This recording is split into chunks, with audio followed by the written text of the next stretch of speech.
ఇదిగో ఆయన మరి బిడ్డ చూసే పెట్టుకున్నారు అంటే ఆయన లక్ష్మికి ఆయన మరి శ్రీకన్య కోపాలని ఆయన ఇంకా అనేక మంది బిడ్డలు తండ్రి ఆయన అసలు ఎంతో మంది బిడ్డలు తండ్రి ఆయన బిడ్డ వాళ్ళు తెలుసుకున్నాను ఆయన వాళ్ళు ఆయన విశ్వాసం కలిగి తండ్రి ఆయన నీలో ప్రార్థించిన వాళ్ళు మాట్లాడుకుంటారు దేవాన్ని ఆయన అలాగే మా సంబంధాలు జరుగుతున్నటువంటి పరిస్థితిని బట్టి స్తోత్రం చెల్లించుకుంటాను అనేక మంది బిడ్డలు ఆదివారం శుక్రవారం సహవాసంలో కూడా నేను కలిగిన తండ్రి నీ వాక్యానికి భయపడి తండ్రి ఆయన ప్రార్థించే బిడ్డగా సహవాసంలో కూడుకునే బిడ్డగా ఉండేలా సహాయం అందించమని ఈ దినం కూడా చదువుతా కూడా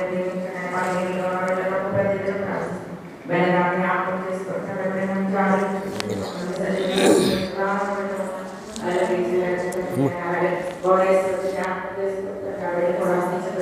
మరొక అవకాశం దయచేసి ఈ రోజు చాలా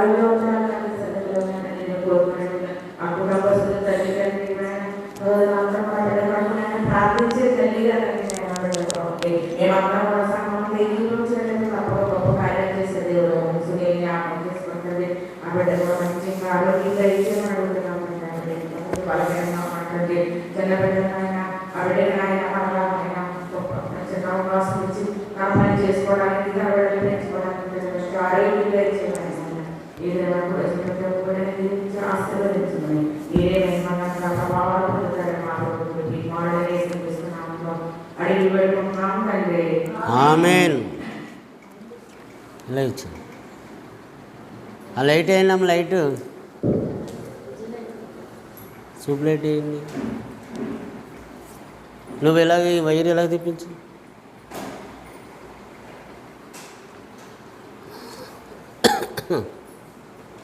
ఫ్యాన్ కూడా ఆపేయండి. ఇది అది కాదు, ఇది ఇది ఓహో అది ఇలాగెత్తే సరిపోద్దాం బాబు. అలా సరిపోద్ది. అక్కర్లేదు తలగండి.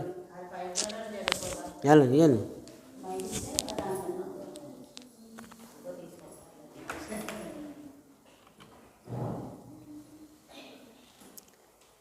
రోమాపత్రిక 13వ అధ్యాయము మనం ఆలోచన చేస్తున్నాం. 13వ అధ్యాయం వరకు వచ్చాం. ఈరోజు 13వ అధ్యాయంలో మరికొన్ని రిఫరెన్స్లు మనం ఆలోచన చేసి నేర్చుకోవడానికి ముందుకు సాగిపోదాం. కిందటి వారం కొన్ని విషయాలు చెప్పుకున్నాం, అంతకుముందు వారం మరికొన్ని విషయాలు చెప్పుకున్నాం. ప్రతి ఒక్కరు కూడా రాజ్య పరిపాలకులకు, ప్రభుత్వ అధికారులకు లోబడి ఉండవాలనని ఈ గ్రంథంలో ఈ 13వ అధ్యాయం మనకు తెలియజేస్తూ ఉంది. ఉన్న అధికారాలన్నీ కూడా దేవుని వలన కలిగినవని, ప్రతి అధికారం దేవుడి వల్ల కలిగిందండి. అంటే అధికారులు అందరూ మంచివాళ్ళు అని కాదు దేవుడి ఉద్దేశం. అధికారం గల వాళ్ళు అందరూ మంచివాళ్ళు అని కాదు, కానీ వాళ్ళు మంచివాళ్ళైనా చెడ్డవాళ్ళైనా అధికారులకు లోబడి ఉండాలి అని విశ్వాసులకు దేవుడిచ్చే వర్తమానం పౌలు గారి ద్వారా. మరి అప్పటికి రోమును పరిపాలించేటువంటి రోమా చక్రవర్తులు చాలా క్రూరమైనటువంటి స్వభావం గలవాళ్ళు. ఏమండి, అప్పటికి రోమా చక్రవర్తి నీరో పరిపాలిస్తున్నాడు. ఈ నీరో ఈయన కూడా చాలా క్రూరుడు, క్రూరత్వం కలిగినటువంటి వాడు. అంచేత ఈ అధికారులని అందరికీ మీరు లోబడాలి, కానీ ప్రభుత్వ అధికారులను ఎదిరించకండి. సుంకం కట్టవలసిన వాళ్ళకి సుంకం కట్టండి, పన్ను కట్టవలసిన వాళ్ళకి పన్ను కట్టండి. ఏదైనా మీరు వాళ్ళు నియమాలు నిబంధనలు పెట్టినప్పుడు ఆ నియమాలకి నిబంధనలకి లోబడి ఉండండి. క్రైస్తవులుగా మనం ఇది అనుసరించాలి అని పౌలు ఈ పత్రికలో ప్రత్యేకంగా మాట్లాడుతున్నటువంటి సందర్భాన్ని మనం చూస్తూ ఉన్నాం. ఉన్నటువంటి ప్రభుత్వాలు అధికారాలన్నీ కూడా దేవుడి వల్లనే కలిగాయి. నీరో చక్రవర్తి ఎంత క్రూరుడైనప్పటికీ అప్పుడున్నటువంటి క్రైస్తవులు చాలా హింసించాడు, చాలా బాధలు పెట్టాడు, చాలా కష్టాలు పెట్టాడు. అయినా కూడా లోబడే ఉండాలి అని చెప్తూ ఉంటుంటే క్రైస్తవులైనటువంటి వాళ్ళకి ఎలా ఉంటుందో ఒకసారి ఆలోచించేయండి. హింస పెట్టేవాడికి, బాధ పెట్టేవాడికి కూడా కట్టుబడి ఉండాలా, లోబడి ఉండాలా, వాళ్ళకి పన్ను చెల్లించాలా, అధికారులను ధిక్కరించకూడదు, ఎదిరించకూడదు అని చెప్తున్నాడంటే దేవుని పిల్లలు ఎలా ఉండాలో ఇక్కడ చెప్తున్నాడు. వాళ్ళంతా పాలకులు. పూర్వకాలం 2000 సంవత్సరం బైబిల్ రాసినటువంటి ఆ కాలానికి చక్రవర్తుల పరిపాలన, రాజులు మహారాజులు పరిపాలన ఉండేది. ఇప్పుడంటే ప్రజాస్వామ్య పరిపాలన వచ్చింది. ప్రభుత్వ అధికారులకి మంత్రులు, ప్రధానమంత్రులు, ముఖ్యమంత్రులు, ఇలాగ దేశ ప్రజా అధికారులు వచ్చారు. అయితే అప్పుడు రాజులే పరిపాలన. ఇప్పుడు రాజుల పరిపాలనలు ఏవి లేవు, అంతరించిపోయినాయి. వీళ్ళే మనకి రాజులు. ఇప్పుడు ప్రజల చేత ఎన్నుకొనబడిన వాడే ప్రజాప్రతినిధి, ప్రజలకు అధికారి. ప్రజారాజ్యాలే కానీ రాజరిక పరిపాలన ఇప్పుడు ఏమీ మనకు అనిపించవు. అయితే ఉన్న వాటి అన్నిటికీ లోబడాలని, కట్టుబడాలని దేవుడి వాక్యం తెలియజేస్తుంది. కీర్తన గ్రంథం 75లో 2వ వచనం నుంచి మనం చూసినట్లయితే, యుక్త కాలములను నేను కనిపెట్టుకొంచున్నాను, నేనే న్యాయమును బట్టి తీర్పు తీర్చుతున్నాను. కిందటి వారం కూడా మాటలు చెప్పుకున్నాం, మీకు గుర్తుందా?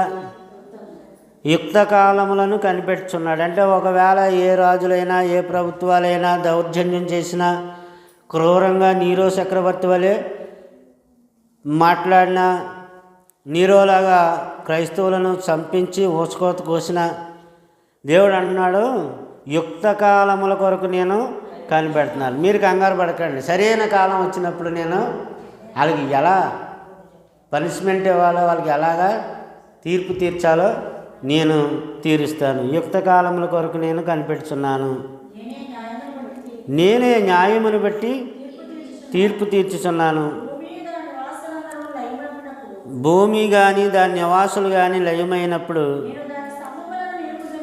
దాని స్తంభాలను నేను నిలుపుతాను. అహంకారులై ఉండకూడని, అది సరండి, ప్రభుత్వ అధికారుల్లో కానీ రాజ్య అధికారుల్లో కానీ క్రూరమైన స్వభావం కలిగినటువంటి క్రూరుల్లో కానీ అహంకారులై ఉండకండి అని దేవుడు వాళ్ళకి ఆజ్ఞ ఇచ్చుచున్నాడు. అలాగే సంఘాల్లో కానీ, విశ్వాసుల్లో కానీ, సేవకుల్లో కానీ అహంకారులై ఉండకండి, అహంకారులుగా ఉండకండి. దేవుడు ఆజ్ఞ. మనకి ఏముండకూడదట? అహంకారం ఉండకూడదు. అంటే ఏంటి? లోబడి ఉండాలి, విధేయత కలిగి ఉండాలి, వినయ స్వభావం కలిగి ఉండాలి. అంతేగాని అహంకారం గల వాళ్ళే ఉండి మరి మనం గర్వించినట్లయితే వాళ్ళకి ఆజ్ఞ ఇచ్చుచున్నాను నేను అని దేవుడు ఇక్కడ చెప్పడం మనం చూస్తూ ఉన్నాం. ప్రతి దాని కొరకు దేవుడు మాట్లాడాడు. 5వ వచనం, కొమ్ము ఎత్తకుడి, ఎత్తుగా కొమ్ము ఎత్తకుడి. చూసారా, చిన్నవాళ్ళు కూడా పొగరబట్టిని మాట్లాడుతూ ఉంటారు. వాళ్ళకి మంచి చెప్పినా మనకి చెడు ఎదురవుతూ ఉంటుంది. చిన్న కుర్రవాళ్ళు కానీ, యవనస్తులు కానీ వాళ్ళకి మంచి మాటలు చెప్పినా మనకి ఏమవుతూ ఉంటుంది? చెడు ఎదురవుతూ ఉంటుంది. కనుక ఏమంటున్నాడంటే, కొమ్ము ఎత్తకుడి, పొగరబట్టిన మాట్లాడుకుడి. కొమ్ము ఎత్తకుడు అంటే ఏంటి? కయ్యానికి కాలుదవద్దు, మిమ్మల్ని మీరు హెచ్చించుకోవద్దు అని దానికి అర్థం. అని పొగరబట్టిన ఆడకుడి అని భక్తిహీనులకు నేను అంటే అలాంటి మాట్లాడేవాళ్ళు ఎవరట? భక్తిహీనులు. భక్తిహీనులే పొగరబట్టి మాట్లాడుతూ ఉంటారు, గర్వం మాటలు మాట్లాడుతూ ఉంటారు. తూర్పు నుండి అయినను, పడమటి నుండి అయినను, అరణ్యము నుండి అయినను హెచ్చు కలగదు.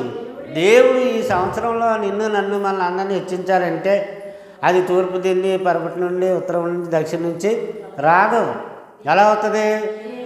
దేవుని దగ్గర నుంచి ఆ బ్లెస్సింగ్, అదే హ్యాపీనెస్ దేవుడి దగ్గర నుంచి వస్తుంది. ఏ దిక్కు నుంచి మనకి రాదు.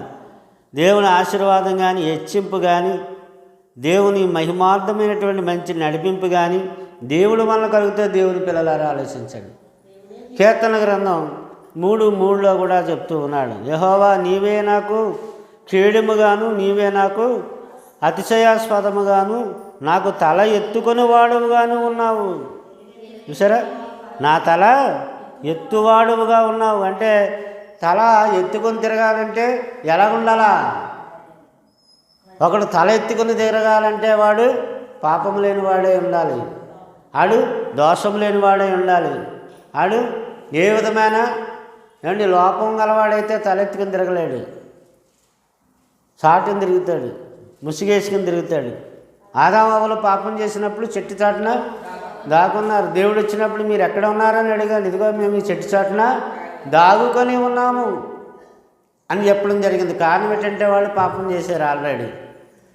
కనుక తలెత్తుకొని తిరగాలంటే మనం సమాజంలో తలెత్తుకుని తిరగాలంటే దేవుని పిల్లలారా మనకి ఏముండాలంటే తలెత్తుకుని తిరిగేటువంటి ఒక మంచి అర్హత సంపాదించుకోవాలి. తలెత్తుకు తిరగాలంటే మనం సమాజంలో సగర్వంగా మనం బ్రతకాలంటే, తలెత్తుకొని తిరగాలంటే ఇంకో విషయం చెప్పమంటారా, మనకి అప్పులు ఉండకూడదు. తలెత్తుకు తిరగాలంటే డబ్బు లేకపోయినా పర్లేదు కానీ అప్పులు ఉండకూడదు. అప్పులు చేయొద్దని కూడా ఈ అధ్యాయంలో దేవుడు చెప్తున్నాడు. ఈ అధ్యాయంలో మీరు ఎవరికి రుణపడి ఉండకండి అన్నాడు. అంటే బాకీ, మీరు ఎవరికి రుణపడి ఉండకండి అంటే బాకీ పడి ఉండకండి. ఏ విషయంలో కూడా బాకీ పడకండి, ఒక ప్రేమ విషయంలో తప్ప. అంటే ప్రేమ అనే ఒక బాకీ మీకు ఉండాలి తప్ప, అంటే ఆవిడ నాకన్నా ఎక్కువ ప్రేమిస్తుంది, ఆయన నాకన్నా ఎక్కువ ప్రేమిస్తున్నాడు, ఆ ప్రేమ విషయంలో నేను ఆయనకి బాకీ పడిపోయాను అన్నది తప్ప ఏ పైసల విషయంలో కానీ ధనరూపం కానీ ఏది కూడా బాకీ పడి ఉండకండి అని చెప్తున్నాడు. అంటే తల ఎత్తుకుని తిరగాలంటే, సగర్వంగా తిరగాలంటే, గౌరవంగా బతకాలంటే, అవమానం కలగకుండా మనం ఉండాలంటే ఎలా ఉండాలట? అప్పులు ఉండకూడదు. అప్పులుంటే అవమానమే, మన ఇంటి చుట్టూ తిరుగుతుంది. దేవుని బిడ్డలారా, ఎందుకంటే అది కూడా నేను అందులో ఫస్ట్ ఉన్నాను, మీకు అందరికన్నా అప్పులు చేయడంలో ఫస్ట్ ఉన్నాను కాబట్టి మాకు అర్థమవుతుంది. గత సంవత్సరం అంతా అదే అనుభవించాం కాబట్టి అప్పుల వల్ల ముప్పులు తప్ప మనకేమీ ఉపయోగం లేదు. ఏ కథా కార్యక్రమం వచ్చినా మనం ఏమనుకుంటామంటే ఇప్పటికి ఎలాగోలాగా అప్పు చేసి నేను వడ్డెక్కించేద్దాం, తర్వాత అప్పు తర్వాత తీసుకుందామని అనుకుంటాం. అది ఎలాగా జరిపించేస్తాం, కానీ ఆ తర్వాత వాళ్ళు వచ్చి మన ఇంటి మీద పడతారు, మనల్ని వాళ్ళు ఇబ్బందులు పెడతారు. మనకి ఏం చేస్తారంటే అనేక అవమానాలు ఎదురవుతూ ఉంటాయి. దేవుని పిల్లరా, నేను ఒక ఆయనకి బాకీ పడితే ఆయన చర్చిలో కూడా వచ్చేసాడు, ఆదివారం ఆరాధనకు వచ్చేసాడు. అప్పటికి మీరు ఎవరు రాలేదు, ఇంకా ఎవరు రాలేదు, వాళ్ళు ఇంకా కొంతమంది 2-3 ఉన్నారు.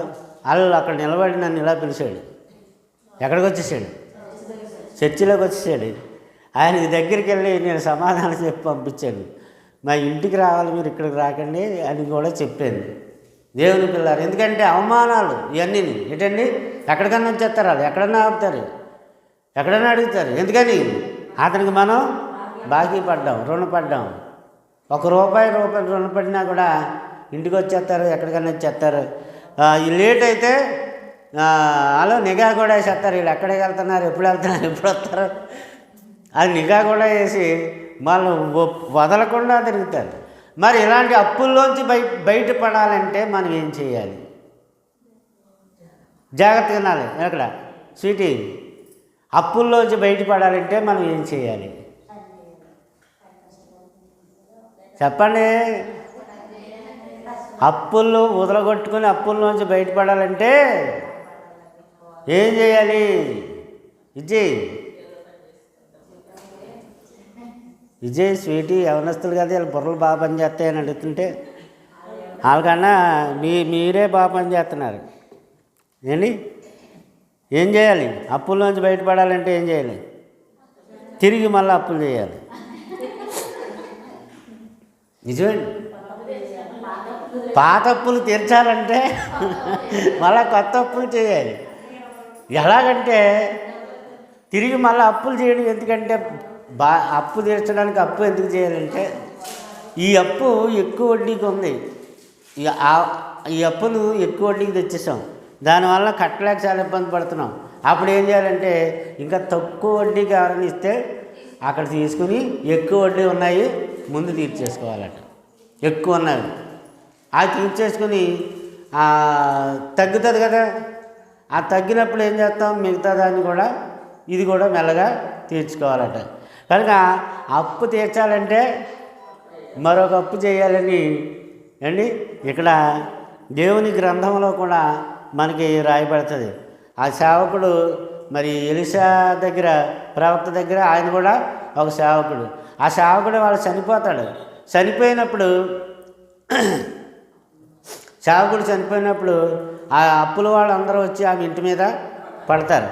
అప్పుల వాళ్ళందరూ వచ్చి ఇంటి మీద పడితే ఆమె లబోదిబోమని ఏడుస్తుంది. పిల్లల్ని నెట్టుకుని ఏడిస్తే ఆ సంగతి ఎలీషా ప్రవక్త తెలుస్తుంది. ఎలీషా ప్రవక్త వచ్చి అప్పులు తీరిపోవడానికి ఆడికి ఒక గొప్ప ఐడియా ఇస్తాడు. నీ ఇంట్లో ఏ పాత్రలు ఉన్నాయో చెప్పమ్మంటే, ఇదిగో ఈ గిన్నెలు ఇవన్నీ ఆ వంట పాత్రల్లో అన్నం వండుకుని ఇవన్నీ ఉన్నాయని అంటే, ఆ పాత్రలు అన్నీ తీసుకురామని ఒక పాత్రలో నూనె నింపుతాడు. నూనె నింపినప్పుడు ఆ పాత్ర తీసుకెళ్ళి మిగతా పాత్రలో పోయమంటే మొత్తం పాత్రలన్నీ నూనెతో నింపేసి అవన్నీ సేల్స్ చేసి అమ్ముకొని నీ బాకీలన్నీ తీర్చేసుకోవాలి. అంటే అదేంటి, ఒక బిజినెస్ చేసి లాభసాటి అని ఒక బిజినెస్ చేసి నీ అప్పులన్నీ తీర్చేసుకో. అది రెండోది అనమాట. అప్పు చేసి అప్పు తీర్చడం మొదటిది, బిజినెస్ చేసి అప్పులు తీర్చడం రెండోది. ఇది బైబిల్ గ్రంథంలో రాజులు 2వ గ్రంథం 6వ అధ్యాయము 4వ అధ్యాయంలోనే ఉంటుంది. అండ్ రాజులు 2వ గ్రంథం 4వ అధ్యాయం అనుకుంటాను. అక్కడ ఒక పేద భర్త చనిపోతాడు. అది 4వ అధ్యాయం కదండి. అది చదివితే మనకి అక్కడ అర్థమవుతుంది. దేవుని పిల్లలారా చదవండి. అది ప్రవక్త శిష్యులలో ఒకని భార్య నీ దాసుడు, అప్పుడు ఆయన దగ్గర ఉండేటువంటి శిష్యుడు చనిపోయాను. అతడు యెహోవా యందు భయభక్తులు గలవాడై ఉన్నాడు, నీకు తెలిసే ఉన్నది. ఇప్పుడు అప్పులవాడు నా 2 కుమారులను తనకు దాసులుగా ఉండుటకై వారిని పట్టుకొని పోవుటకు కుర్రాళ్ళు తీసుకెళ్ళిపోతాం, నీ కొడుకులు 2 తీసుకెళ్ళిపోతాం అప్పు తీర్చకపోతే అంటున్నారట. అర్థమవుతుందండి. అప్పు తీర్చకపోతే ఎవరిని ఎత్తుకెళ్ళిపోతారట? కొడుకుల్ని వదులుకోగలుగుతుందా? భర్త అప్పటికే ఆల్రెడీ చనిపోయాడు. ఇప్పుడు లేటెస్ట్లో కూడా మొన్న తెలిసిన న్యూస్ ఏంటంటే అప్పు తీర్చలేదని అలా ఆవిడని ఎత్తుకెళ్ళిపోయారు. ఫైనాన్స్ వాళ్ళు వచ్చి మా ఆయన ఇంటికాడ లేడండి, ఎక్కడికో వెళ్ళాడని చెప్తుంది వచ్చినప్పుడల్లా. అయితే మీ ఆయన ఎలా వస్తాడో చెప్తామని అలా ఆవిడని ఎత్తుకెళ్ళిపోయారండి. భార్యను ఎత్తుకెళ్ళిపోతే ఆ భర్త మళ్ళీ ఆవిడని తిరిగి తెచ్చుకోవడానికి చాలా తిప్పలు పడ్డాడు. పోలీస్ స్టేషన్కి వెళ్ళి ఇలాగెన్నో బాధలు పడి ఎట్టకేలకు తన భార్యని తెచ్చుకోవడానికి భర్త చాలా యాతన పడ్డాడు. దేవుని బిడ్డలారా, ఈ సంవత్సరం మనం ఏమనుకోవాలంటే పాత అప్పులు మనకు అప్పులను తీరిపోవాలా, కొత్త అప్పులు చేయకుండా ఉండాలా అన్నట్టు అనుకోవాలి. అది మళ్ళీ ఇది చేసినా అది సమస్య. తక్కువ వడ్డీకి అయితే పర్లేదు, అలాగే తక్కువ వడ్డీకి అవుతున్నాడు. ఆఖరికి బంగారం ఉంటే కూడా బంగారం మీద కూడా 2 రూపాయలు తక్కువ లేదు. ఎక్కువ బంగారం అయితే రూపాయికి ఇస్తారు, తక్కువ అయితే రూపాయి కూడా ఎవరు.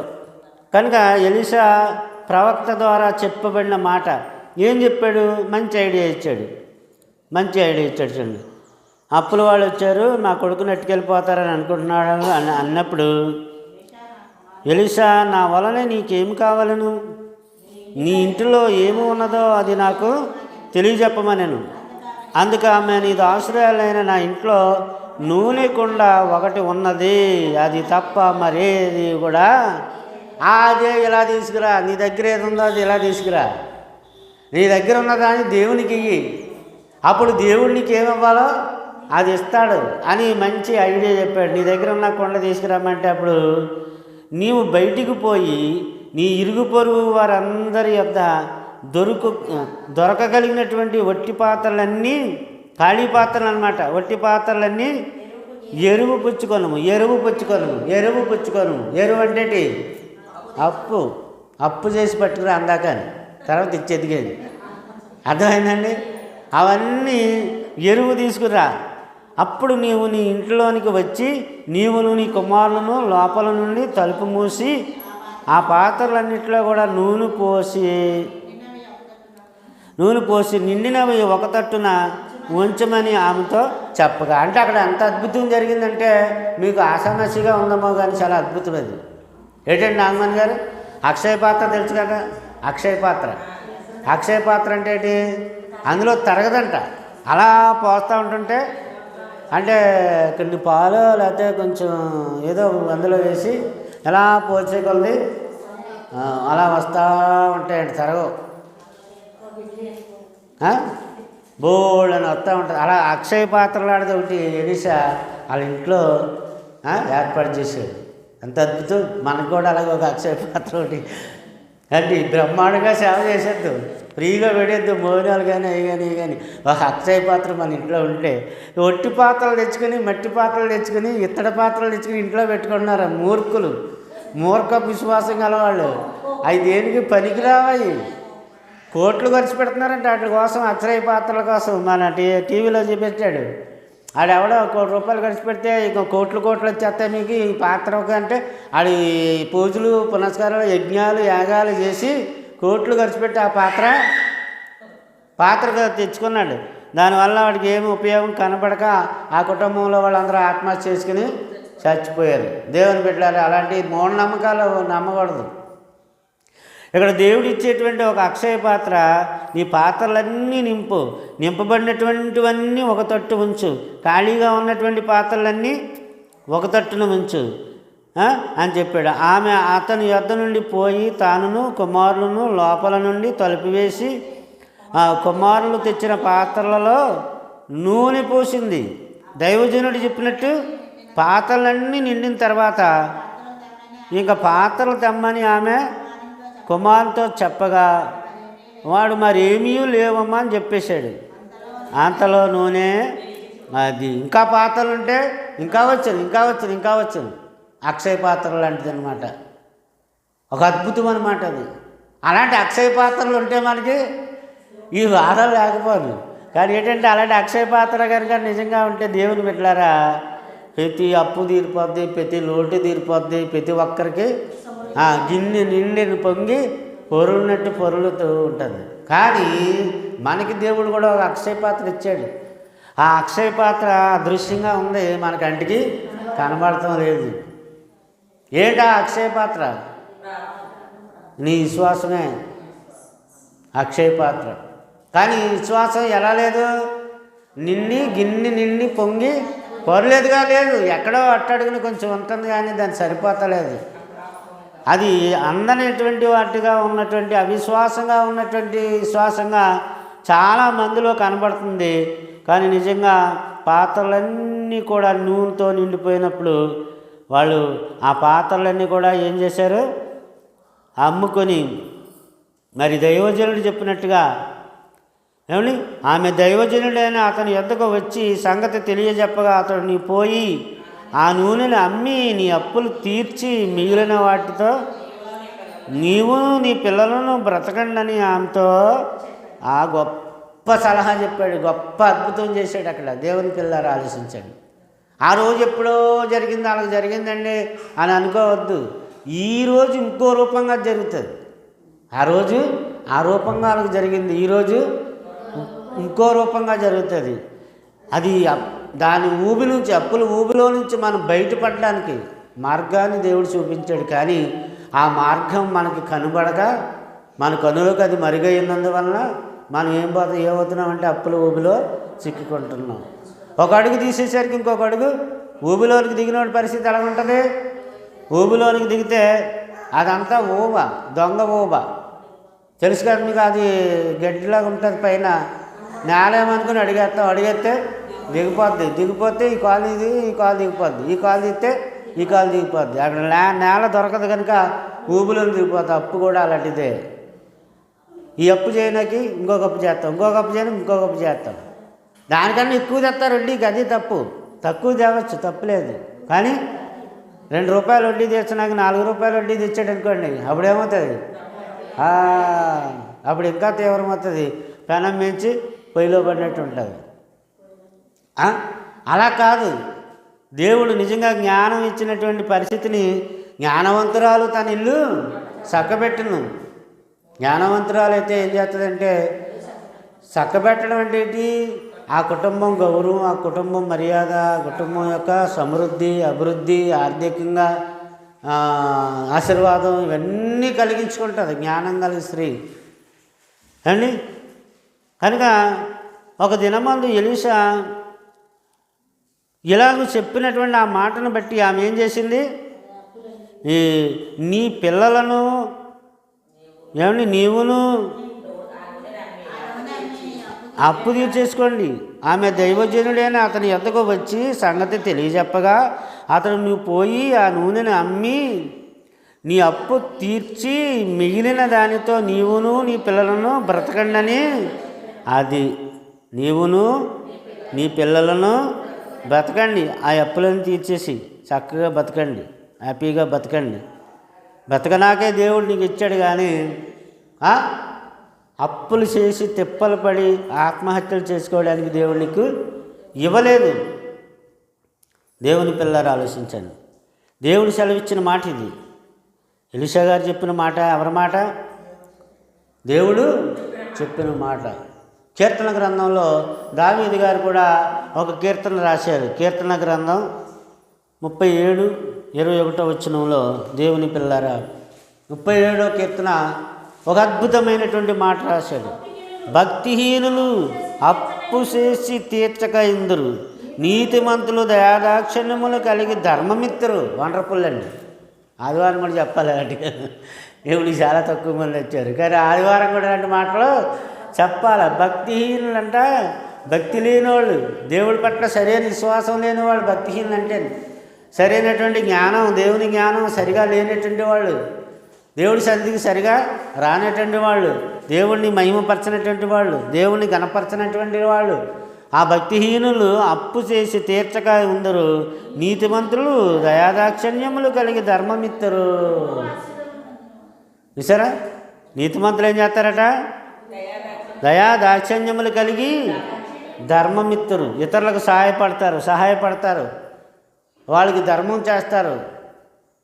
చాలామంది చూడండి, వారు ఎవరికి కూడా ఏ విధమైన దానం కానీ, ధర్మం కానీ, దయ కానీ, దాక్షిణ్యం కానీ లేనటువంటి మొండి హృదయాలు గలవాళ్ళు కొంతమంది ఉంటారు. అప్పు చేసి తీర్చకుండేవాళ్ళు ఎవరట? భక్తిహీనులు అంటారు. భక్తి లేని వాళ్ళు అంట. తప్పది, చాలా తప్పది. అప్పు చేసామంటే ఏం చేయాలి? ఒకరోజు ఆలస్యమైనా తీర్చేయాలి. అలాగే అమ్మ కంగారు పడకుండా అమ్మ ఇచ్చేస్తామని చెప్పుకోవాలి తప్ప మనం తిరుగుబాటు వాళ్ళ మీద చేయకూడదు. ఎందుకని దేవుడి వాక్యం చేస్తుంది, కీడుకు ప్రతి కీడు ఎవరికి కూడా చేయవద్దు, మనుషులందరి దృష్టికి యోగ్యమైన వాటిని గురించి ఆలోచన కలిగి ఉండండి అని చెప్తుంది. ఒకసారి అప్పు చేసి తిరగబాటు చేస్తే తిరిగి మళ్ళా అతనికి ఎవరు అప్పు ఎవరు అప్పు పుట్టదు. దేవుని పిల్లలు ఆలోచించండి.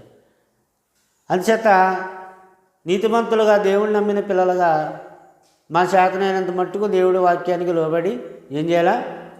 దయాదాక్షిణ్యములు కలిగి దానం చేయాలా, ధర్మం చేయాలా, అప్పు సొప్పు ఏదైనా ఉంటే వాటిని కూడా తీర్చేయాలి. ఎవరికి రుణం ఉండకూడదు, రుణబాధలు ఉండకూడదు. అది హ్యాపీ. ఎక్కడుంది హ్యాపీ? ఎక్కడుంది? అప్పులు తీర్చేస్తే ఉంది నీకు హ్యాపీ. అప్పులతో ఉంటే అన్నం కూడా తినేవరాలు. అన్నం తిన్నప్పుడు ఫోన్ చేస్తాడు ఎవడొకడు, వడ్డీ కట్టలేదు అంటాడు. ఇంక అన్నం ఏం తింటావు? వాక్యం చెప్పడానికి కూర్చుంటాను ఒకసారి, ఇలా కూర్చోగానే ఎవడొకడు ఫోన్ చేస్తాడు, వడ్డీ కట్టలేదంటే మనకి వాక్యం ఏమవుతుంది? ఏ చెప్తారనుకుంటామో అది బుర్రలోంచి అవతలకి పోతుంది. ఇది మనల్ని పట్టుకుంటుంది. దేవుని పిల్లలు ఎందుకు చెప్తున్నానంటే, నేను అలాంటి పరిస్థితుల్లో ఉన్నాను కనుక అప్పులు మనం తీర్చేసుకోవాలి. ఈ సంవత్సరం మనకి ఏ అప్పు లేకుండా చేసుకోవాలి. అంత మాత్రమే కాదు, తిరిగి ఇతరులకు ఇవ్వగలిగిన స్థాయికి ఎదగాలి. మనం ఇతరులకు ఇవ్వగలిగిన స్థాయికి ఎదగాలి. అప్పు ఇవ్వగలిగిన స్థాయికి గొప్పవాడు కదా. అప్పు చేసి స్థితిలో నుంచి నిన్ను విడిపించి అప్పు ఇవ్వగలిగినటువంటి స్థాయికి దేవుడు నిన్ను, అది నూతన సంవత్సరం దేవుడు మనకి ఇచ్చిన ఆధిక్యతగా ఉండాలి, ఆశీర్వాదంగా ఉండాలి అండి. ఆత్మీయంగా బాగానే ఉన్నాం, మంచి వాక్యం చెప్తున్నాం, మంచి ప్రార్థనకి వెళ్తున్నాం, తెల్లవారు ప్రార్థన, మధ్యాహ్నం ప్రార్థన, రాత్రి ప్రార్థన, ఈరోజు ప్రార్థన, రేపు ప్రార్థన, ఆరాధన అన్నీ బాగానే ఉన్నాయి. అది కాదు, అదే కాదు, ఇంకోటి కూడా బాగోవాలి. ఆర్థికంగా కూడా నీ చేయి పైన ఉండాలి, నీ చేయి ఇతరులకు ఇచ్చేదిగా ఉండాలి. పాపం పాస్టర్ గారి భార్య ఈవిడ, ఎవరివిడ అంటే మన లాంగ్వేజ్లో పాస్టర్ గారి భార్య ప్రవక్తల శిష్యుల్లో ఒక శిష్యుడైన ప్రవక్త. ఆవిడకి ఎలాంటి పరిస్థితి వచ్చింది, బతికినంతకాలం ఎలాగో సరిపెట్టుకొచ్చాడు, పాపం చనిపోయాడు. చనిపోతే అప్పులో వచ్చి ఇంటి మీద పడ్డారు. ఇంటి మీద పెట్టి పోనీ అయ్యా ఏదో బతిమలాడుతుంది చెప్తుంది, కానీ ఏమన్నారు నాగమణి గారు, ఏమన్నారు, మీ పిల్లలు మీ కొడుకులు ఉన్నారు కదా, తీసుకుపోయి మేము పాలేరులుగా పెట్టుకుంటాం, మాకు దాసులుగా మార్చుకుంటాం, మా పనివాళ్ళుగా పెట్టుకుంటాము, మేము ఇవ్వాల్సిన బాకీకి అని అంటే పాప తల్లి చాలా బాధపడుతుంది, చాలా దుఃఖపడుతుంది. అయ్యా వద్దయ్యా, అలా చేయొద్దయ్యా, ఏదో రూపంగా మీ బాకీ తీర్చేస్తానయ్యా, నా కొడుకులే నాకు ఆధారం, ఇప్పుడు నా కొడుకులు కూడా మీరు తీసుకుపోతే నేను ఎలా బతకాలయ్యా అని కాళ్ళ ఏళ్ళ పడి దేవుని పిల్లారా. కానీ దేవుడు ఏం చేశాడు, ఎలీషా గారి ద్వారా ఆవిడ అవమానాన్ని తీసివేశాడు. ఆమె నింద దొర్లించి వేయబడింది, అవమానం దొర్లించబడింది. ఆమెకు తల ఎత్తుకొని తిరిగే అవకాశం దేవుడు. ఈరోజు మనం అందరం తల ఎత్తుకు తిరగాలంటే ఒకటి పాపం చేయకూడదు, రెండు అప్పు చేయకూడదు. అర్థమైందండి? ఒకటి పాపం చేయకూడదు, రెండు అప్పు చేయకూడదు. తలెత్తుకుని సగౌరవంగా సమాజంలో తిరగాలంటే ఏమండి. లేదంటే వాళ్ళు పైకి ఎలాగున్నా మనసులో తిట్టుకుంటారు మనం చూసి, ఎన్నాళ్ళైంది ఇంక అప్పు ఇచ్చి ఇప్పుడు ఇంకా తీర్చలేదు, కానీ అప్పు తీర్చలేదు కానీ గొప్ప ప్రసంగాలు చెప్పేస్తున్నాడు అని అనుకుంటారు కొంతమంది దేవుని బిడ్డలారా. కనుక మనకేముండకూడదు, చెప్పాలి మీరు. పాపం ఎలాగో చేయట్లేదు అనుకోండి, మీరు అందరూ మనం ఎవరూ పాపం చేయట్లేదు, కానీ అప్పు చేస్తున్నాం. అప్పు చేస్తున్నాం అంటే తప్పు చేస్తున్నాం అని లెక్క. అప్పు చేస్తున్నాం అంటే అర్థం ఏంటి, తప్పు చేస్తున్నాం అని లెక్క. కనుక అది కూడా చేయకుండా ఉండడానికి దేవుడు నిన్ను నన్ను ఆశీర్వదించాలి, మన సంఘాన్ని ఆశీర్వదించాలి, మన కుటుంబాన్ని ఆశీర్వదించాలి. తెస్సలోనిక పత్రిక 2వ అధ్యాయం 9-10 వచనాల్లో, అవును సహోదరులారా, మా ప్రయాసమును కష్టమును మీకు జ్ఞాపకం ఉన్నది కదా, మీలో ఎవనికైనా భారముగా ఉండకూడదని రాత్రి మగళ్ళు కష్టము చేసి జీవనము చేయించు మీకు దేవుని సువార్త ప్రకటించితిమి. చూసారా వాళ్ళు ఎలా ప్రకటించారటండి? పౌలు గారు అంటున్నారు ఏమండి, ప్రయాసముతోనూ కష్టముతోనూ అండి మీకు జ్ఞాపకం ఉంది కదా, మేము మీలో ఎవరికైనా కూడా భారంగా ఉండకూడదని ప్రయాసపడ్డాం, కష్టపడ్డాం. అంటే మనం అప్పుల్లో కూరుకుపోకుండా ఉండాలంటే కష్టపడాలి. ఆడ మగ కూడా కష్టపడాలి, పిల్ల జల్ల కూడా కష్టపడాలి. భర్త సోమరవాడు కాకూడదు, కుటుంబ యజమాని సోమరవాడు కాకూడదు, పిల్లలు సోమరవాళ్ళు కాకూడదు. అందరూ కష్టపడితే అప్పులు ఎందుకు ఉంటాయి? ఉండవు. సమృద్ధి కలిగి ఉంటాం, అక్కర తీర్చబడి ఉంటాం.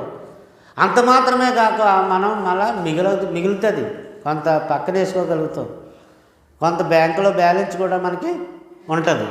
కానీ ఏ బ్యాలెన్స్ లేదంటే కారణం ఏంటి? మనలో సామర్థ్యం ఉంది, బద్ధకం ఉంది. ఎవరికి వాళ్ళు తిన్నాక చూస్తున్నారు తప్ప కష్టపడడానికి చూడలేదని అర్థం. సోమరి సీమర దగ్గరికి వెళ్ళి నేర్చుకో అన్నాడు. అవి చాలా కష్టపడతాయి, రాత్రి మగళ్ళు కష్టపడతాయి. అందుకే పౌలు అన్నాడు, ఎవరికి భారంగా ఉండకూడదని రాత్రి మగళ్ళు కష్టం చేసి జీవనము చేయొచ్చు మీకు దేవుని సువార్త. కష్టపడుతూ కూడా మేము సువార్త ప్రకటిస్తున్నాము, మీకు తెలియపరచుచున్నాము అని చక్కగా చెప్పాడు. కనుక ఎవరు అప్పుల పాలవుతారంటే ఏ పని చేయకుండా, డబ్బులు ఖర్చు పెట్టడానికి వెనకాడకుండా జోలాయిగా ఖర్చు పెట్టి ఏమండి అలాంటి వాళ్ళు అప్పుల పాలవుతారు. అలా అప్పుల పాలవుతే తలెత్తుకుని మనం తిరగలేము సమాజంలో. ఎందుకంటే ఆల్రెడీగా పక్కనాడు ఉన్నాడు అనుకోండి, ఇలా పోతాం. అమ్మ వాడు వస్తున్నాడు ఎదుర్కొంటాను, వాడు అప్పుడున్నా బాకీ ఉన్నా వాడికి ఆడింటిగా సెల్లం. ఆడు ఎదురైతే పక్కదాన్ని వెళ్ళిపోతాం, తప్పించుకుపోతాం.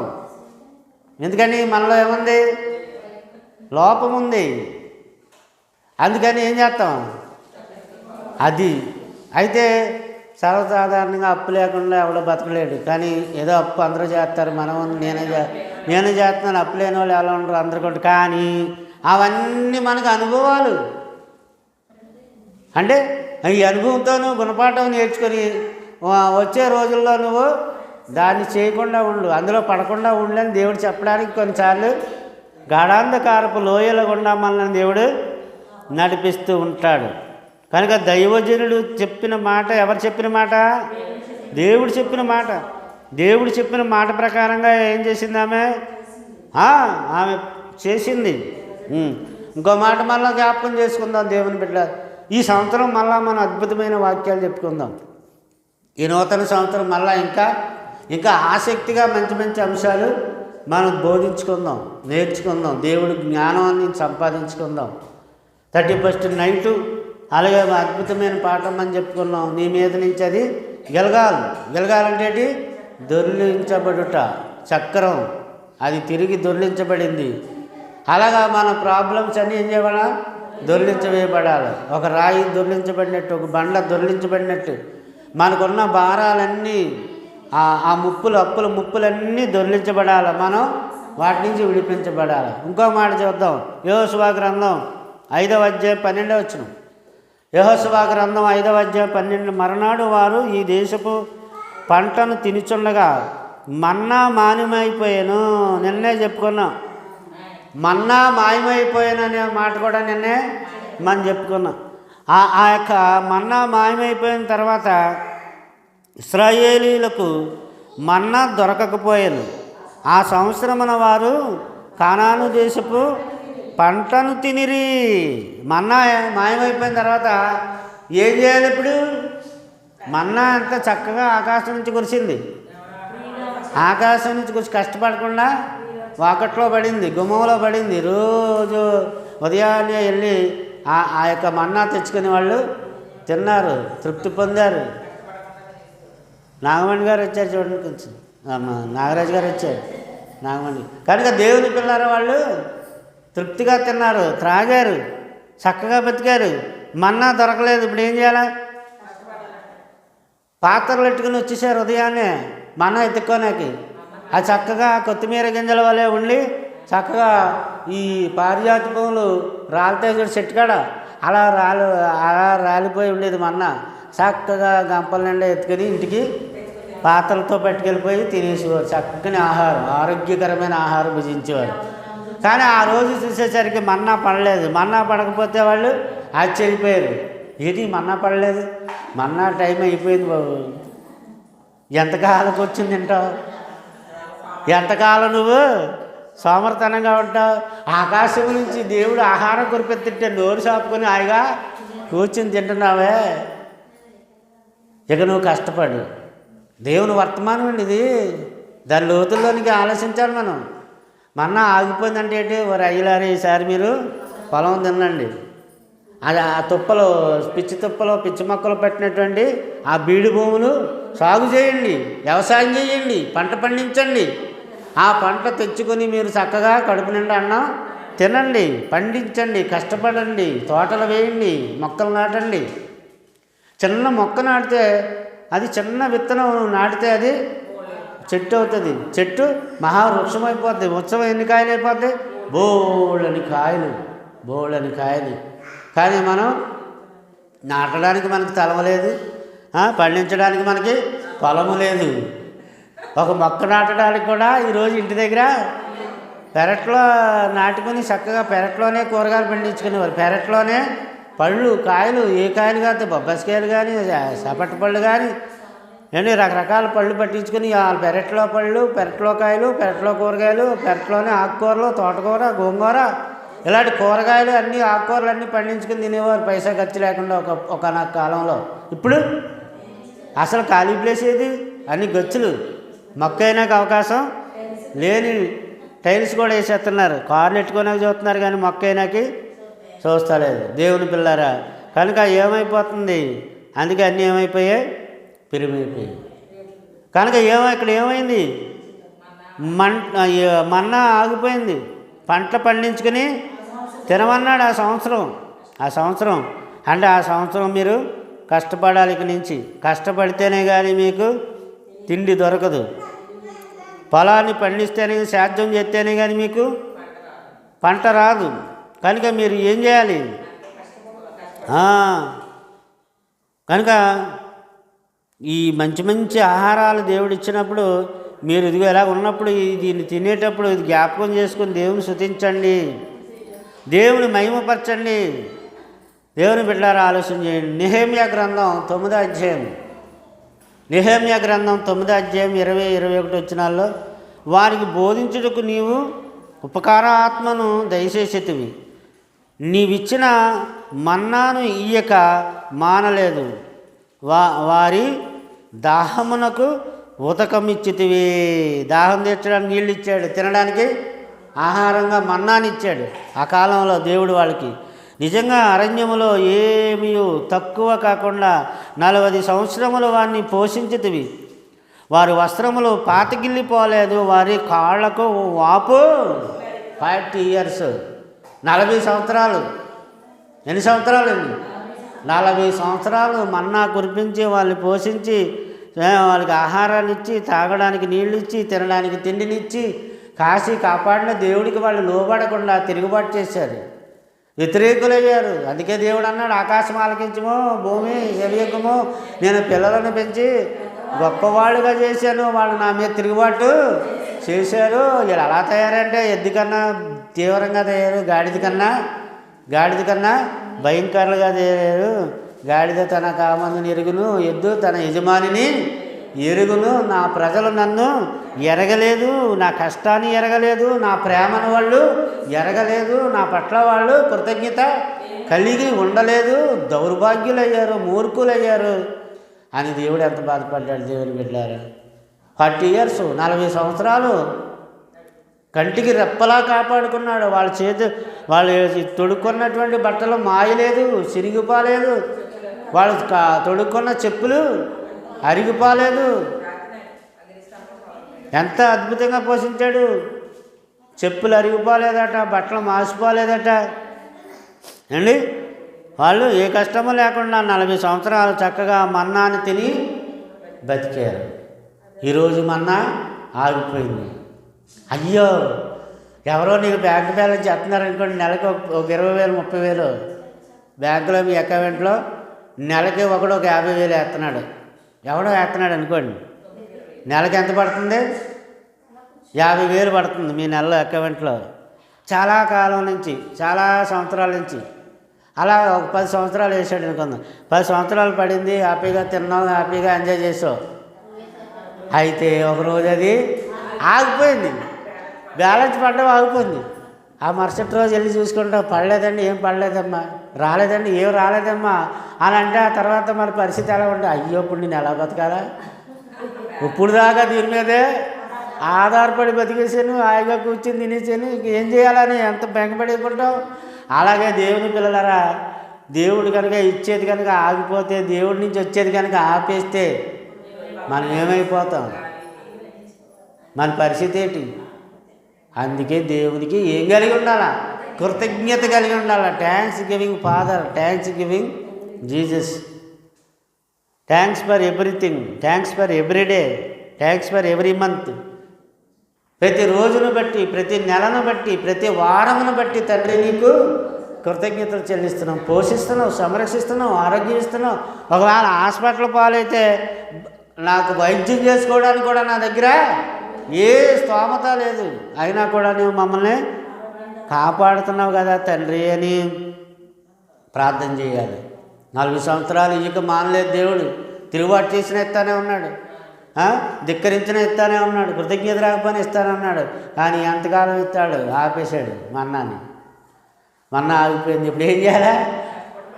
పొలం ఎక్కడో చూసుకోరా బాబు, ఆ చెట్లు తుప్పలన్నీ నరుక్కో, అక్కడ వ్యవసాయం చేయి, అక్కడ సేద్యం చెయ్యి, పంట పండించు, వ్యవసాయదారునిగా మారు, దుక్కు దున్ను, అరకపట్టు, దుక్కు దున్ను, నీరు పెట్టు, నారు నాటు, నారు నాటిన తర్వాత నీరు పెట్టిన తర్వాత కాపు కాసిన తర్వాత కలుపు తీసిన తర్వాత పంట చేతికి వస్తుంది. చక్కగా పంట కోసుకో, నువ్వు పంట పనలు తెచ్చుకొని కుప్ప వేసుకొని కుప్ప నూర్చుకొని గింజలు నీ చేతికి వచ్చే వరకు నువ్వు తెచ్చుకున్నప్పుడు ఇంట్లో లోటేసుకొని అప్పుడు నువ్వు తిను. అయినా కూడా నువ్వు దేవుణ్ణి మర్చిపోవద్దు. దేవుని బిడ్డలారా ఆలోచించా, ఎంత గొప్పగా చెప్తున్నాడండి. ఎన్ని సంవత్సరాలంట? 40 సంవత్సరాలు. నిజంగా అరణ్యంలో ఏమీ తక్కువ కాకుండా, ఊళ్ళోనే మనకు అన్నీ దొరుకుతలేదు. సూపర్ మార్కెట్లు ఉన్నాయి, సూపర్ బజార్లు ఉన్నాయి, కూరగాయల మార్కెట్లు ఉన్నాయి, చేపల మార్కెట్లు ఉన్నాయి, మటన్ మార్కెట్లు ఉన్నాయి, చికెన్ మార్కెట్లు, అన్ని రకాల మార్కెట్లు ఉన్నాయి. ఏమి మనం ఏం తెచ్చుకోలేకపోతున్నాం. కానీ అరణ్యంలో వాళ్ళకి ఏమీ తక్కువ కాకుండా 21వ వచనంలో అంటున్నాడు, అరణ్యములో ఏమీ తక్కువ కాకుండా 40 సంవత్సరములు వారిని పోషించింది. వారి వస్త్రములు పాతగిల్లిపోలేదు, వారి కాళ్లకు వాపులు రాలేదు. ఇవన్నీ కాళ్ళ నొప్పులు ఎలాగొస్తున్నాయి ఇప్పుడు? కాళ్ళు వాపులు. చాలామంది పెద్దవాళ్ళు, అయ్యగారు కాళ్ళ నొప్పులు అండి బాబు, మోకాళ్ళ నొప్పులు, ప్రార్థన చేయండి. మనం ప్రార్థన చేస్తాం కానీ పాపం బాధపడేది ఎవరు? వాళ్ళే కదా పాపం. కాళ్ళ నొప్పులండి, కీళ్ళ నొప్పులండి. ముసలితనం వచ్చిన తర్వాత ఈ కాళ్ళ నొప్పులు, కీళ్ళ నొప్పులు ఇవన్నీ వస్తూ ఉంటాయి. అప్పటి వరకు టక మనం మెట్లు ఎక్కేస్తాడు. ఒంట్లో ఓపుకున్నట్టు కాలం ఎలా ఎక్కుతాడు? మెట్లు కాడక టక మనం ఎక్కేస్తాడు. కొద్ది వయసు మళ్ళిన తర్వాత నల్లగా ఒక్కొక్కడికి వేసి అది కూడా ఎక్కలేని పరిస్థితి వచ్చేది. ఒకప్పుడు నేను అలాగెక్కేసి టక్ మనకి ఇప్పుడు ఎక్కడా పోతున్నారు. మన అనుభవాలే దేవుని పిల్లరా. ఒక ఆయన పాపం అక్కడ 3 అంతస్తుల బిల్డింగ్ మ్యారేజ్ జరుగుతుంది, అలా ఎక్కేసాడు. ఎక్కేస్తే పైకి 3 అంతస్తులు మెల్లగా పాపం ఎక్కలేక నడలేక వచ్చాడు. వచ్చిన వెంటనే అలా కూర్చున్నాడు. అలా ఆవేశం వచ్చేసింది, కూర్చున్నాడు. ఆ మరుసటి రోజు ఆయనకి హార్ట్ ప్రాబ్లం వస్తే హాస్పిటల్ తీసుకెళ్ళారు. మెట్లు ఎక్కడం వల్ల ఏమైంది? హార్ట్ బలహీనమైపోయి హార్ట్ అటాక్ ఎదురైంది. సకాలంలో తీసుకెళ్లారు కాబట్టి ఇప్పుడు బతికున్నాడు. లేకపోతే టపా కట్టేసాం. దేవుని బిడ్డలారా, ఎందుకు చెప్తున్నానంటే దేవుడు కాపాడుతున్నాడు. ఆయనకి కృతజ్ఞతలు లేవు మనకి, ఆయనకి స్తుతులు లేవు, ఆయనకి స్తోత్రాలు లేవు, ఆయనకి స్తుతులు చెల్లించడం లేదు. తండ్రి ఇంత ఇచ్చావు, ఇంత చేసావు, నేను ఏమో ఇవ్వగలనయ్యా, నీకు ఏం చేయగలనయ్యా అని ఒక్కడైనా దేవునికి కృతజ్ఞతాస్తుతులు చెల్లించున్నాడా? దేవుని పిల్లలు సామెతల గ్రంథం 13వ అధ్యాయంలో చెప్తాడు, మంచివాడు తన పిల్లలను ఆస్తికి కర్తలుగా చేయండి, పాపాత్ముల ఆస్తి నీతిమంతులకు ఉంచబడును. చూసారా, పాపాత్ముల ఆస్తి అంట నీతిమంతులకు విడవబడుతుందట. ఆడు పాపాలు చేసి సంపాదిస్తాడు, పోతాడు, ఆడేమో తినడు. కానీ ఆడు సంపాదించిన డబ్బు నీతిగా బతికినటువంటి వాడు, యథార్థంగా బతికినటువంటి వాడు అనుభవిస్తాడట. That is blessing, that is happiness. అన్నారమ్మా? విజయ్ వింటుందా లేదో నాకు కనపడతలేదు. ఆ స్వీటీలో పైకి కూర్చుంటే కదా నువ్వును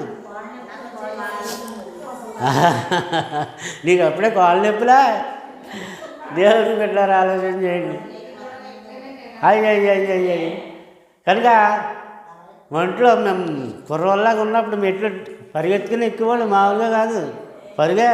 మెట్లు కూడా మెట్ల మీద ఎక్కడాక పరుగు. కొబ్బరి చెట్లు ఎక్కేసేవాళ్ళు, మామిడి చెట్లు ఎక్కేసేవాళ్ళు, గాలికి ఏంటది నేరేడు చెట్టుకి నేరేడు పళ్ళన్నీ కొమ్మకి కోతుల్లాగా ఎక్కేసేవాళ్ళు. కోతుల్లాగా ఈ కొమ్మ నుంచి ఆ కొమ్మ నుంచి ఈ కొమ్మకి గేదెలు కాసేవాళ్ళం అప్పుడు. అర్థమవుతుందా? చెట్లు ఎక్కడాలు, కొమ్మలు ఎక్కడాలు. కుర్రోళ్ళు ఈరేంటి కుర్రోళ్ళు అండి వీళ్ళు. వృద్ధ ముసలోళ్ళు ఏంటంటే ఎవరు ముసలోళ్ళ? మంచివాడు తన పిల్లలను ఆస్తికర్తలుగా చేయును, పాపాత్ముల ఆస్తి నీతిమంతులకు ఉంచబడతాడు. దాచిపెట్టి ఆ నీతిమంతుడు తినరా అబ్బాయిని లేచిపోతాడు. నీవన్నీ వారికి నీవేమో అది ఆడ ఉండడు తిన్నాక అన్నీ ఉన్నాయి. వాళ్ళు అక్కడ 20 ఎకరాలు జామ తోట ఉన్నదండి, ఇక్కడ 100 ఎకరాలు మామిడి తోట ఉందండి, ఇక్కడ 50 ఎకరాలు జీడి మామిడి తోట ఉందంటాడు. అన్నీ ఉన్నాయి అక్కడక్కడక్కడ. కానీ వీడు వెళ్ళిపోయాడు. ఎక్కడ ఉన్నాయి కానీ వీడు వెళ్ళిపోయాడు. అనుభవించడానికి వీడు లేడు కనుక నీవన్నీ వారికి నువ్వేమో కాటికి. దేవుని బిడ్డలారా ఆలోచించండి, దేవుడికి ఏం ఉపయోగపడ్డాడు? అందుకని దేవుడి పట్ల ధనవంతుడు కాక స్వార్థపరుడిగా బతికినటువంటి వాడికి ఎలాంటి గతే పడుతుందా? ఈ రాత్రి నీ ప్రాణమును అడుగుతున్నారు, నువ్వు సంపాదించినది ఎవరి దగును రా అని అడిగాడు దేవుని బిడ్డలారా. కనుక మనం దేవుడి కొరకు కొంతైనా ఆలోచించి, కొంతైనా నీ సొంత లాభం మానుకొని దేవుని కొరకు కొంతైనా ఖర్చు పెడితేనే నీకు మంచి గతి కలుగుతుంది, మంచి పరిస్థితి కలుగుతుంది. కావున ప్రభువు యెహోవా ఎలాగో చలించుచున్నాడు, ఆలకించుడి. నా సేవకులు భోజనం చేయుదురు కానీ మీరు ఆకలి కొనెదరు, నా సేవకులు పానము చేయుదురు కానీ మీరు దప్పికొనెదరు, నా సేవకులు సంతోషించెదరు కానీ మీరు సిగ్గుపడెదరు. చూసారా, సేవ చేస్తున్నారు, వాళ్ళకి ఏం లేదు, వాళ్ళకి ఏమవుతుంది, ఎలాగొస్తుంది పాపము అని అనుకుంటున్నారేమో. కానీ దేవుడు సేవకులకి ఇచ్చేటువంటి అభయం ఏంటో చూడండి. యెషయా గ్రంథం ఆశ్చర్యపోతారు ఈ మాటలు వింటుంటే.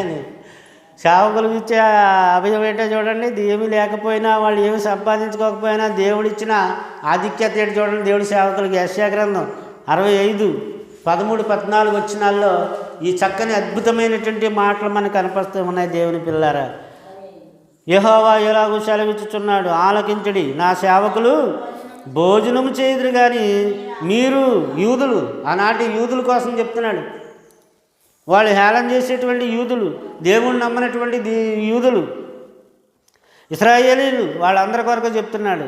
నా సేవకులు భోజనం చేయుదురు కానీ మీరు ఆకలి కొనిదరు, మీకు తిన్నకు తిండి కూడా దొరుకుతుంది. నా సేవకుడు పానము చేసేదురు కానీ మీరు దప్పుకొనిదరు, నా సేవకులు సంతోషించేదురు కానీ మీరు సిగ్గుపడెదరు. నా సేవకులు హృదయానందము చేత కేకలు వేసేదురు కానీ మీరు చింతాకాంతులై ఏడ్చెదరు. మనోదుఖము చేత అది నా సేవ చేసేవాళ్ళు హ్యాపీగా ఉంటారు. హ్యాపీనెస్ నా సేవకులకు ఉంది అంటున్నాడు దేవుని బిడ్డ. మీరు చింతాక్రాంతులై ఉంటారు, ఏడుస్తారు. మనోదుఖం లోపల ఏడుస్తారు, పైకి చెప్పుకోలేరు. మనోదుఖం అంటే ఏంటి? లోపల ఏడుస్తారు, పైకి చెప్పుకోలేరు. కనుక ఆయన సేవ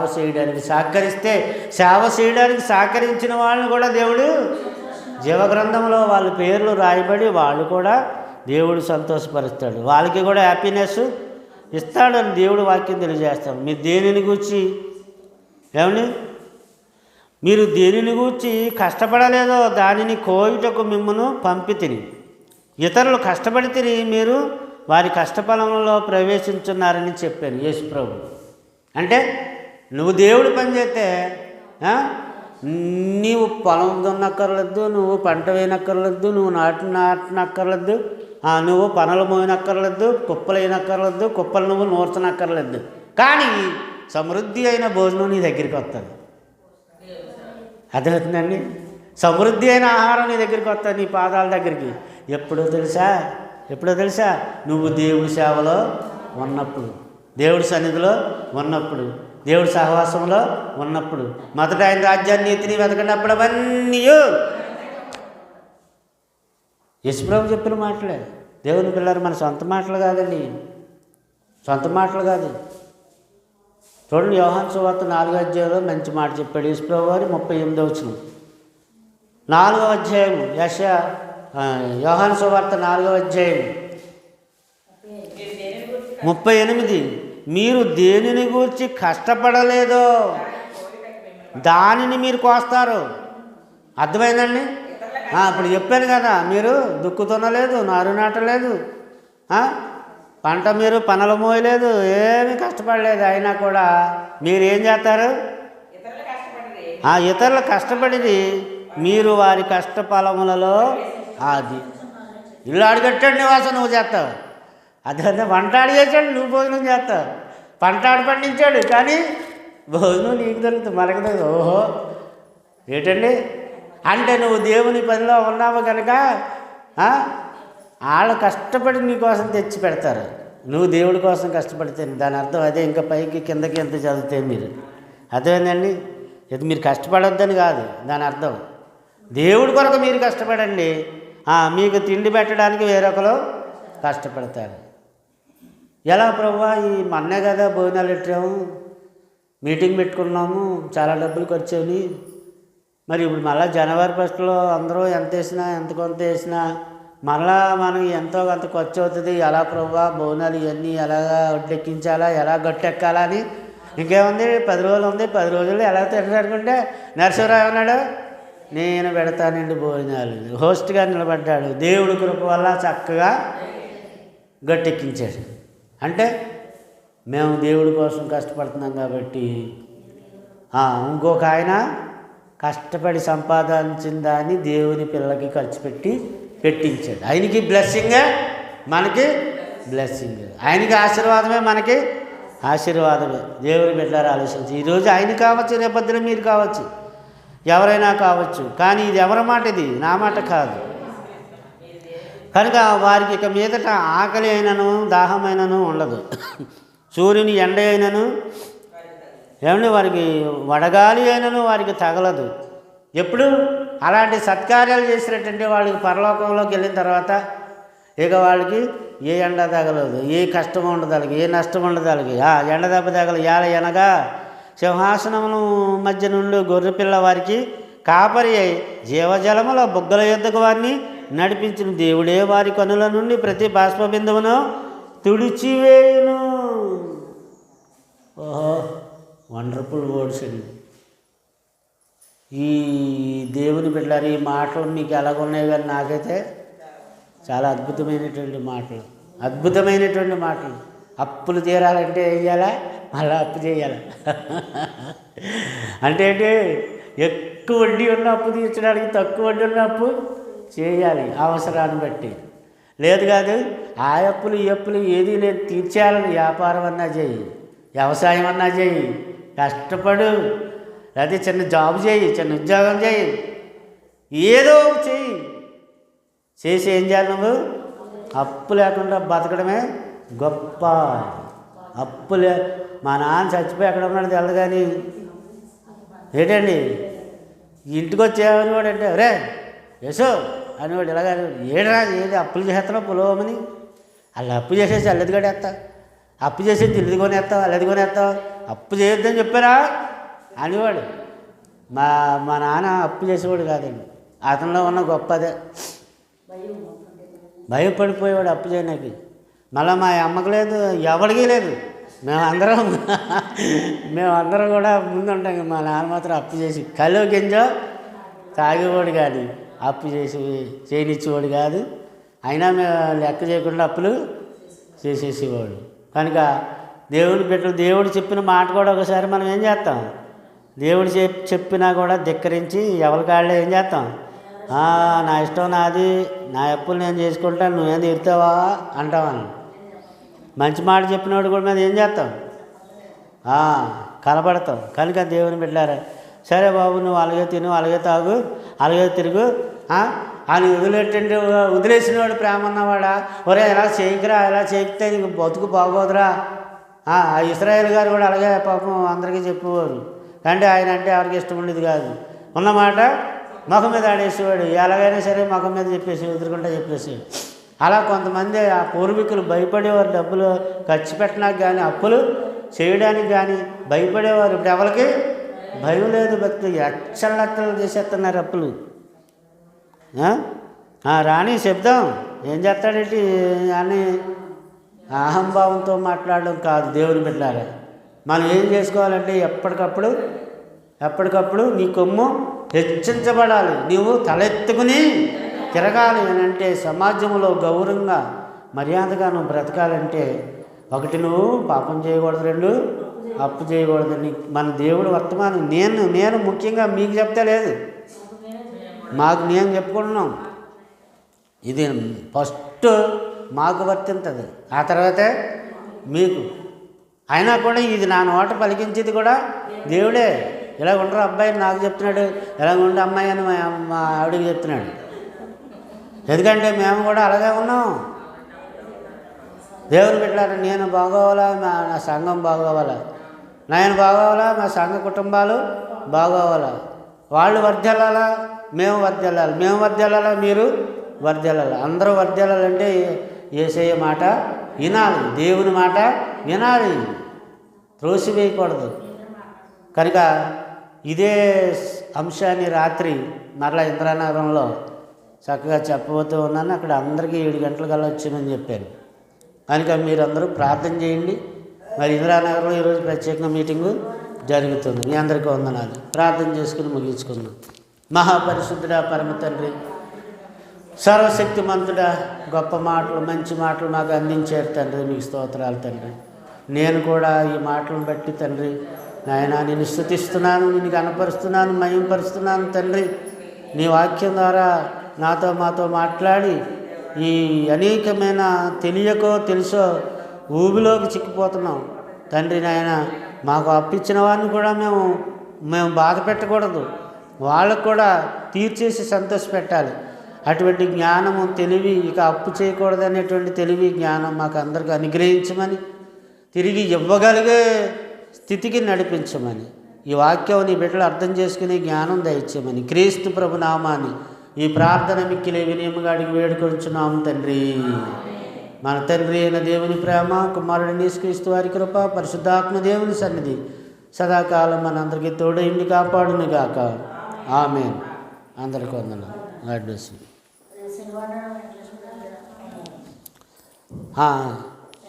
రేపు రాత్రి ఎక్కడండి? ఇంద్రానగరం వెంకటేశ్వర గారు ఉంటాడు. రేపు రాత్రి 7 గంటలకి. ఎన్ని గంటలకమ్మా?